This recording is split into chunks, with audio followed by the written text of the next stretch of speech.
Hey guys, welcome back to my channel. अगर आपने subscribe नहीं किया तो प्लीज़ सब्सक्राइब कर लीजिए ताकि आपको आने वाले टाइम पे नोटिफिकेशन मिलते रहें। हम द हिंदू न्यूज़पेपर के एक आर्टिकल के बारे में बात करेंगे जो कि वियतनाम एंड यूएसए के रिलेशनशिप के बारे में है और ये आपके कम्पिटिटिव एग्ज़ाम के लिए बेनिफिशियल रहेगा। अगर आप मेंस आंसर राइटिंग की प्रैक्टिस कर रहे हैं तो वहाँ भी आपके लिए बहुत ही बेनिफिशियल रहेगा। इंग्लिश स्पीकिंग के लिए वोकेबलरी वर्ड्स भी बहुत अच्छे से मिलेंगे। तो स्टार्ट करते हैं बिना डिले के हुए। Recently the general secretary of communist party of Vietnam. तो जनरल सेक्रेटरी, आपको पता है यूएसए वियतनाम के बहुत बड़े इशू रहे हैं, बट फ़िलहाल यूएसए के प्रेसिडेंट हैं और वियतनाम के जो जनरल सेक्रेटरी हैं वो मिले और मार्किंग है न्यू फेज़। ये दर्शा रहा है या मतलब एक मार्क्स निशान लगा रहा है, न्यू फेज़ आ रहा है बायलैटरल रिलेशनशिप में between the to countries. The stand out क्या होता है कि जो रिजल्ट है ना इसका क्या हो गया, from this meeting was the elevation of US Vietnam relation.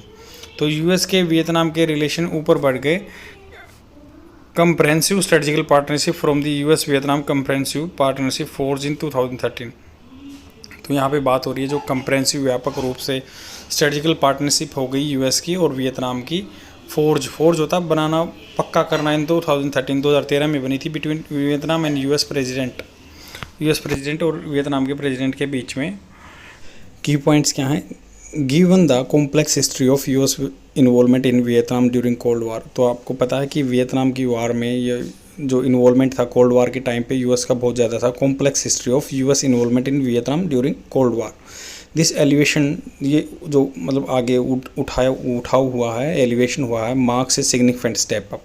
तो ये बोल रहे हैं कि सिग्निफिकेंट बहुत अच्छी मात्रा में स्टेप अप हुआ है। Vietnam has entered into A comprehensive strategical partnership. तो वियतनाम इंटर्ड हो गया है एक कंप्रेहेंसिव स्ट्रेटजिकल पार्टनरशिप में विद ओनली 4 नेशन, 4 कंट्री के साथ, China, Russia, India, south Korea. China, Russia, India and south Korea के साथ स्ट्रेटजिकल पार्टनरशिप में है, एक सिक्योरिटी को लेकर पार्टनरशिप में है।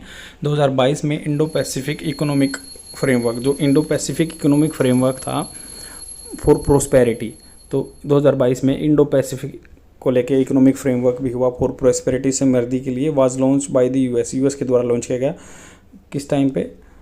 To with Vietnam as a founding member. Vietnam के साथ फाउंडिंग मेंबर थे along with the 13 other country to revive होता है दोबारा से उसको पुनः उजागर करना।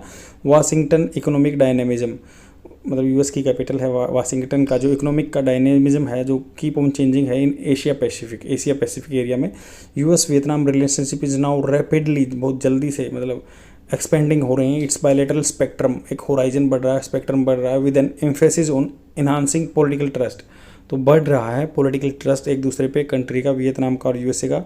स्ट्रेंथनिंग साइंस एंड टेक्नोलॉजी को भी मजबूत कर रहा है ये। And health and digital innovation को आगे ले जा रहा है। Digital innovation, cooperation, training of high quality workforce, address मतलब क्लोज कर रहे हैं, रिपेयर कर रहे हैं climate change and establishing a strong defence relationship in the backdrop of China increasing assertiveness. तो किसके में जो चाइना का इंक्रीज हो रहा है असर्टिवनेस। एड्रेसिंग लेगेसी इशू, जो लेगेसी के इशू चल रहे हैं, underlines this cooperative efforts, address कर रहे हैं लेगेसी के जो इशू आ रहे हैं, underline this cooperative efforts. This war in Europe has thrown new challenges for Vietnam as its weapon import from the Russia. तो वार यूरोप में जो हुई थी, थ्रू न्यू चैलेंज इसके ऊपर डाल दिए गए थे for Vietnam as its weapon import from Russia. इसके वेपन इंपोर्ट होते हैं, रशिया से खरीदता है। Its largest defence supplier has been hit by west led sanction. West country ने जो सेंक्शन लगा दिए इससे वो हिट हो गया है। This limitation in the face of, अगर मान लो ये लिमिटेशन चली हैं, Vietnam resolve to modernise its military. Vietnam का जो रिजोल्व है, मतलब उसका संकल्प है टू मॉडर्नाइज करना है अपनी मिलिट्री को, coupled with an ever growing assertiveness. एक जो मतलब कभी नहीं ग्रो हुई, एवर ग्रोइंग है, जो हमेशा से ग्रो होती आ रही है। असर्टिवनेस फ्रॉम चाइना, जो असर्टिवनेस एक अपना दावा ठोकने वाली बात है, चाइना से आती है। Is gradually nudging Vietnam, nudging मतलब आगे पुश करना वियतनाम इन्हें न्यू डायरेक्शन में लेके जा रही है। अनडाउटली, बिना डाउट के कि Washington senses and opportunity, Washington ने, यूएसए ने क्या है, सेंस कर लिया है अपॉर्चुनिटी को here and bolstering the defence and security relationship with Vietnam. तो वियतनाम के साथ एक सिक्योरिटी रिलेशनशिप में आ गए हैं with the key piece of America grand strategy in Indo Pacific. Key piece strategy हो गई इंडो पैसिफिक एरिया में, as the two countries seek an expanded economic partnership by increasing investment.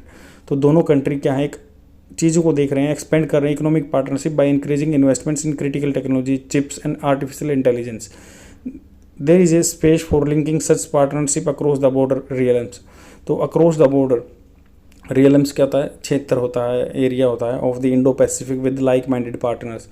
तो artificial intelligence को बढ़ाएंगे like minded partner के साथ। India initiative on the critical and emerging technology, ICET बोलते हैं, India initiative on critical and emerging technology partnership with the US along with the quad principle of the critical and engine emerging technology could provide a overarching framework. Overarch मतलब holistically framework दे देगा Indo Pacific for the standardisation of technology in its design, development and use. A supply chain arc which extends from the Vietnam to Europe, जो कि एक supply chain फैली हुई है, extend हो रही है Vietnam to Europe via West Asia and anchored by India with newly launch India Middle East Europe economic corridor during the recent G20 meet in India. Could symbolise, ये symbolise कर सकते हैं comprehensive strategical partnership in apt way में बिल्कुल निपुण वे में।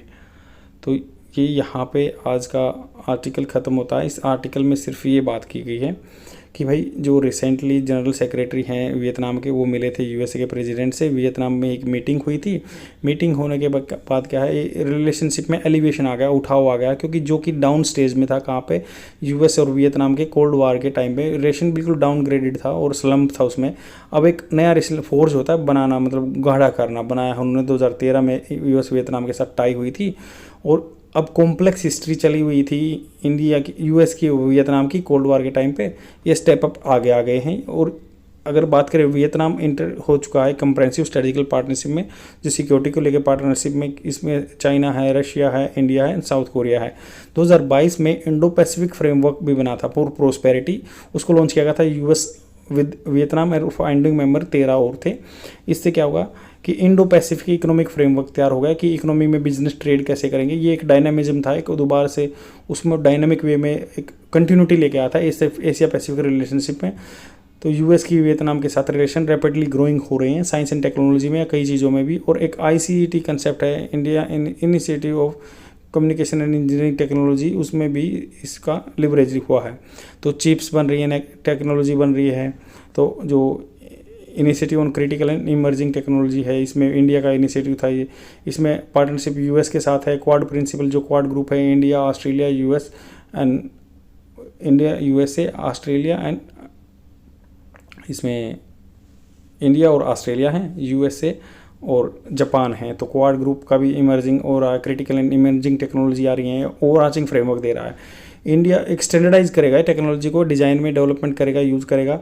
Asia anchored by India, मतलब इसको एक बांधे हुए है India. The newly launch India Middle East Europe, जो एक कॉरिडोर भी बनाने की बात की है G20 मीट में, वो इसको सिम्बलाइज कर सकता है। कंप्रेहेंसिव स्ट्रेटेजिकल पार्टनरशिप को एक नए और निपुण तरीके से आगे बढ़ा सकता है।